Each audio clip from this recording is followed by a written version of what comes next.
Assalamualaikum warahmatullahi wabarakatuh. Kami dari kelompok 4 akan mempresentasikan materi mengenai antibiotik, anti jamur, anti amoeba, dan juga antivirus.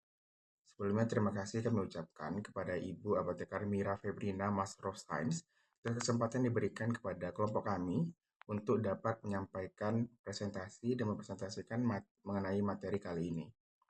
Sebelumnya izinkan saya memperkenalkan diri dan kelompok saya terlebih dahulu.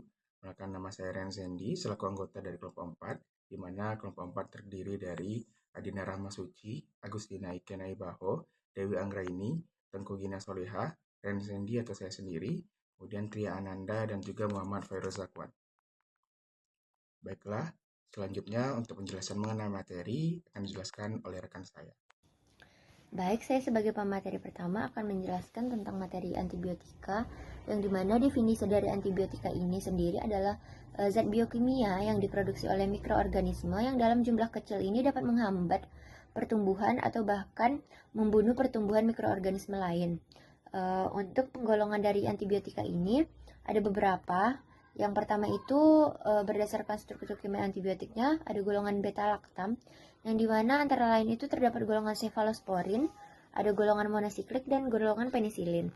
Golongan cefalosporin ini memiliki contoh seperti cefalexin, cefazolin, cefuroxim, cefadroxil, dan ceftadizin. Dan golongan penisilin ini terdapat penisilin dan amoksisilin. Penisilin ini adalah suatu agen antibakterial alami yang dihasilkan dari jamur jenis Penicillium trisognum. Selanjutnya ada golongan antibiotika aminoglikosida. Aminoglikosida ini dihasilkan oleh jenis-jenis fungi Streptomyces dan Micromonospora. Semua senyawa dan turunan semisintesisnya ini mengandung 2 atau 3 gula amino di dalam molekulnya yang saling terikat secara glukosidis. Spektrum kerjanya ini luas dan meliputi terutama banyak bacili gram negatif. Obat ini juga aktif terhadap gonococi dan sejumlah kuman gram positif. Aktivitasnya adalah bakterisid yang berdasarkan dayanya untuk menembus dinding bakteri dan mengikat diri pada ribosom di dalam sel. Contohnya ada streptomisin, gentamisin, amikasin, neomisin, dan paranomisin. Selanjutnya ada antibiotik golongan tetrasiklin, yang dimana khasiatnya ini bersifat bakteriostatis atau hanya melalui injeksi intravena dapat dicapai kadar plasma yang bakterisid lemah. Mekanisme kerjanya ini berdasarkan diganggunya sintesa protein kuman. Spektrum antibakterinya luas dan meliputi banyak cuci gram positif dan gram negatif serta kebanyakan bacili. Tidak efektif Pseudomonas dan Proteus, tetapi aktif terhadap mikroba, khususnya Chlamydia trachomatis atau penyebab penyakit mata trakoma dan penyakit kelamin. Contohnya itu di antibiotik golongan ini ada tetrasiklin, doksisiklin, dan monosiklin. Selanjutnya antibiotika golongan makrolida yang bekerja bakteriostatis terhadap bakteri gram positif terutamanya, dan spektrum kerjanya ini mirip penisilin G, yang dimana mekanisme kerjanya ini melalui pengikatan reversibel pada ribosom kuman sehingga sintesa proteinnya dirintangi. Bila digunakan terlalu lama atau sering dapat menyebabkan resistensi dan absorpsinya tidak teratur, agak sering menimbulkan efek samping lambung usus. Dan waktu paruhnya itu relatif singkat. Selanjutnya ada antibiotik golongan linkomisin yang dihasilkan oleh Streptomyces lincolnensis. Khasiatnya ini bakteriostatis dan spektrum kerjanya lebih sempit daripada makrolida, terutama terhadap kuman bakteri positif dan anaerob ya. Berhubungan efek sampingnya ini hebat, jadi hanya digunakan bila terdapat resistensi terhadap antibiotika lain. Contoh dari antibiotik golongan ini ada linkomisin. Selanjutnya itu yang terakhir ada antibiotik golongan quinolon, yang dimana senyawa-senyawa quinolon ini berkhasiat bakterisid pada fase pertumbuhan kuman. Berdasarkan inhibisi terhadap enzim DNA girase kuman, sintesis DNA-nya ini dihindarkan. Golongan ini hanya dapat digunakan pada infeksi saluran kemih tanpa komplikasi. Lalu yang terakhir Ada antibiotik golongan kloramfenikol yang dimana ini memiliki spektrum yang luas, berkhasiat bakteriostatis terhadap hampir semua kuman gram positif dan jumlah kuman gram negatif.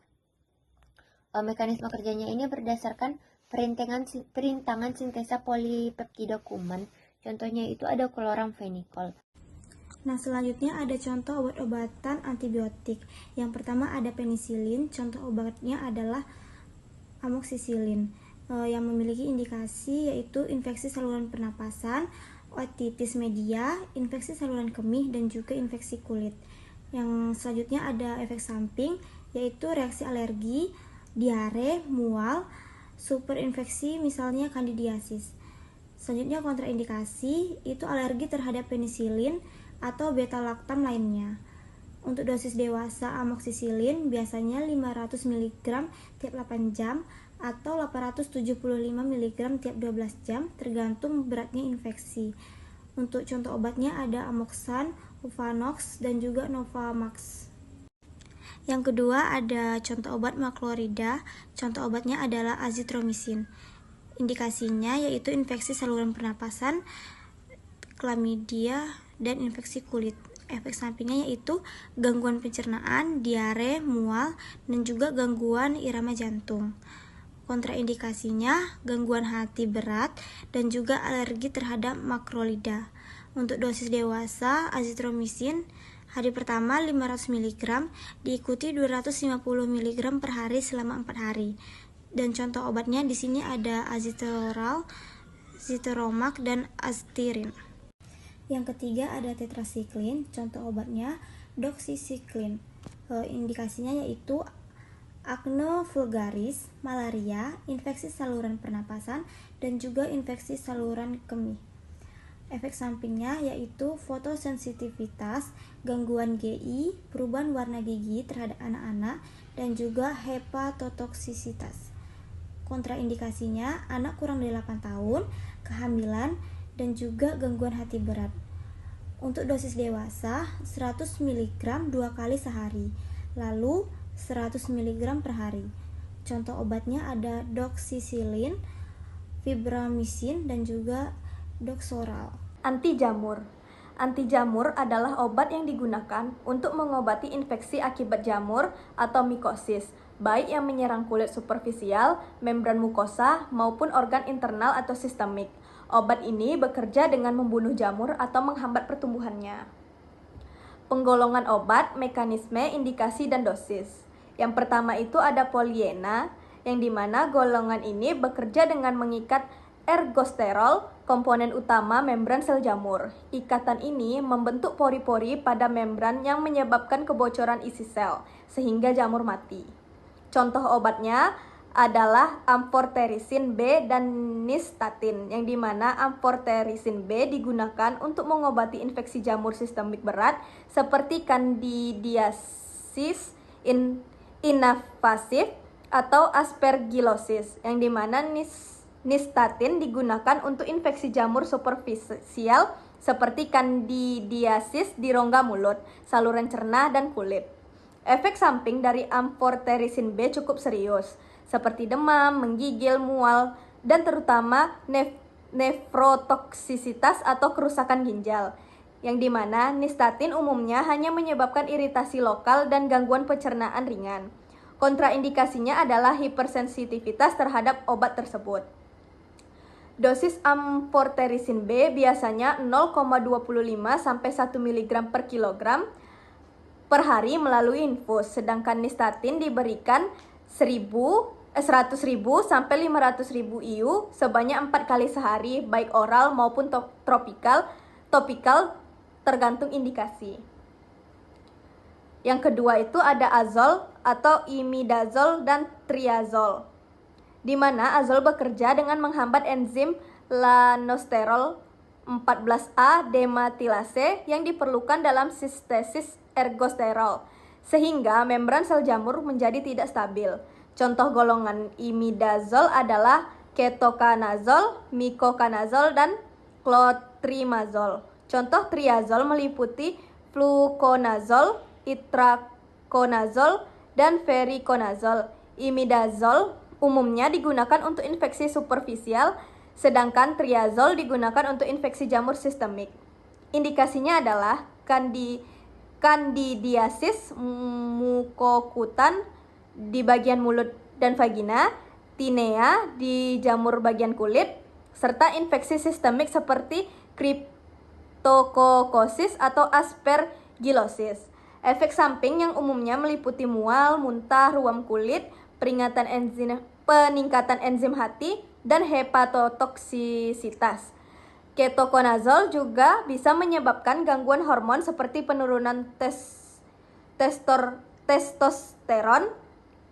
Kontraindikasinya antara lain gangguan fungsi hati berat, kehamilan, terutama ketoconazole, dan aritma jantung. Dosis fluconazole biasanya 150 mg oral dosis tunggal untuk Candidase vagina, atau 100 sampai 400 mg per hari untuk infeksi sistemik. Ketoconazole digunakan 200 sampai 400 mg per hari. Micoconazole dan clotrimazole digunakan topikal 2 kali sehari selama 2 sampai 4 minggu. Alilamina. Alilamina bekerja dengan menghambat enzim squalene epoksidase yang mengakibatkan gangguan sintesis ergosterol dan penumpukan squalene toksik dalam sel jamur.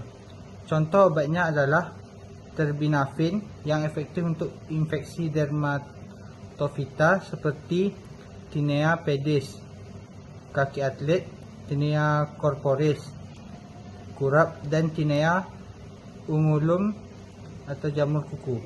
Efek sampingnya bisa berupa gangguan saluran cerna, peningkatan enzim, ruam kulit, dan gangguan pengecapan rasa.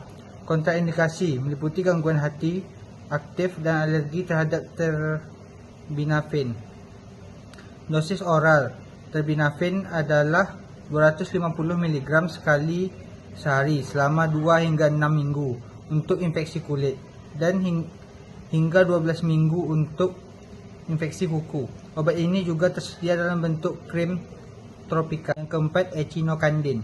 Golongan ini bekerja dengan menghambat enzim B13D glucan sintase yang berperan penting dalam pembentukan dinding sel jamur. Karena manusia tidak memiliki dinding sel, echinocandin sangat selektif terhadap jamur. Contoh obatnya adalah caspofungin, micafungin, dan anidulafungin.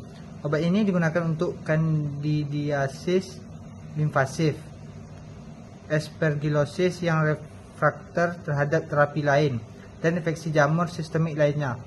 Efek samping meliputi demam, peningkatan enzim hati, gangguan elektrolit, dan reaksi hipersensitivitas. Kontraindikasi utama adalah hipersensitivitas terhadap obat. Dosis caspofungin biasanya dimulai dengan dosis awal loading dose 70 mg, kemudian dilanjutkan 50 mg per hari. Micafungin diberikan 100 sampai 150 mg per hari tergantung infeksi. Yang kelima, obat topikal lainnya. Obat ini digunakan untuk infeksi jamur superficial ringan dan bekerja melalui berbagai mekanisme, umumnya dengan menggunakan integritas membran sel jamur. Contoh obatnya antara lain clotrimazole, miconazole, dan tolnaftat. Indikasi meliputi Tinea pedis, Tinea corporis, kandidiasis kulit, dan infeksi ringan lainnya. Efek sampingnya minimal, biasanya terbatas pada iritasi lokal, rasa terbakar ringan, atau kemerahan.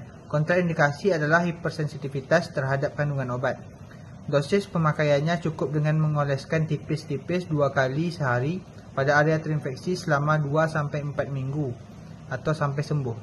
Antimuba adalah kelompok obat yang digunakan untuk mengobati infeksi yang disebabkan oleh protozoa patogen jenis amoeba, khususnya Etamoeba histolytica, yang merupakan penyebab utama penyakit amebiais dapat terjadi dalam bentuk infeksi ringan seperti diare tanpa gejala hingga infeksi berat seperti disertai amoeba atau abses hati amebik. Obat antimuba dibagi menjadi 2 kelompok utama berdasarkan tempat kerjanya. Yang pertama, ambesidal luminal dalam usus. bekerja di lumen usus untuk mengelimasi kista dan trofosit. Contohnya paromisin dan lidoquinol. Yang kedua ada ambesida sistemik, digunakan untuk ambesias invasif, misalnya ambias hati. Contohnya metronidazol dan trinazol. Kerjanya adalah yang umum disebabkan oleh Ectoamoeba histolyticus, bermula ketika seorang mengonsumsi kista parasit melalui makanan atau air yang terkontaminasi. Kista ini bersifat tahan terhadap asam lambung dan mencapai usus halus, di mana ia berubah menjadi bentuk aktif yang disebut trofosit. Jadi trofosit, parasit bermigrasi ke kolom dan mulai menginvasi mukosa usus. Trofosit menyebabkan kerusakan jaringan melalui enzim proteolitik, menimbulkan ukuran usus, diare berdarah, dan nyeri perut. Untuk mengatasi infeksi ini diberikan terapi anti-amoeba yang bekerja berdasarkan lokasi infeksi dan bentuk parasit yang aktif. Contoh obatnya ada metronidazol, indikasinya ambiasis baik internasi maupun ekstrainternal seperti abses hati, anerob lainnya. Dosisnya ambiasis internal dewasa itu 750 mg oral 3 kali sehari selama 5-10 hari. Anak-anak 35-50 mg per hari dibagi dalam 3 dosis selama 10 hari. Abses hati muba dewasa 500-750 mg oral 3 kali sehari selama 5-10 hari. Efek sampingnya mual, muntah, rasa logam di mulut, sakit kepala, diare, reaksi alergi jika penggunaan jangka panjang. Kontraindikasinya hipersensitivitas terhadap metronidazol, gangguan hati berat. Dosis yang harus disesuaikan pada kehamilan trimester pertama. Antivirus. Definisi antivirus adalah agen atau obat yang digunakan untuk mengobati infeksi yang disebabkan oleh virus. Antivirus bekerja dengan menghambat berbagai tahap dalam siklus hidup virus, seperti penetrasi ke dalam sel inang atau replikasi materi genetik virus. Antivirus umumnya bersifat menghambat pertumbuhan atau replikasi virus sehingga sistem imun tubuh dapat mengatasi infeksi. Antivirus digunakan untuk berbagai penyakit seperti HIV atau hepatitis atau herpes dan COVID-19. Golongan obat antivirus yang pertama itu anti-nonretrovirus. Antivirus untuk herpes, antivirus untuk influenza, antivirus untuk HBV dan HCV. Yang kedua itu antiretrovirus atau bisa disebut antivirus untuk HIV. Mekanisme kerja antivirus. Acyclovir merupakan analog deoksiguanonsin. Acyclovir adalah suatu prodrug yang baru memiliki efek antivirus setelah dimetabolisme menjadi acyclovir trifosfat. Langkah yang penting dari proses ini adalah pembentukan acyclovir monosfat yang dikataliskan oleh timidin kinase pada sel hospes yang teridentifikasi oleh virus herpes atau varicella. Kemudian enzim seluler menambahkan gugus fosfat untuk membentuk acyclovir atau disfosfat dan acyclovir trifosfat. Acyclovir trifosfat menghambat sintesa DNA virus dengan cara kompetitif dengan 2 deoksiguanonsin. Baik, selanjutnya yaitu obat antivirus.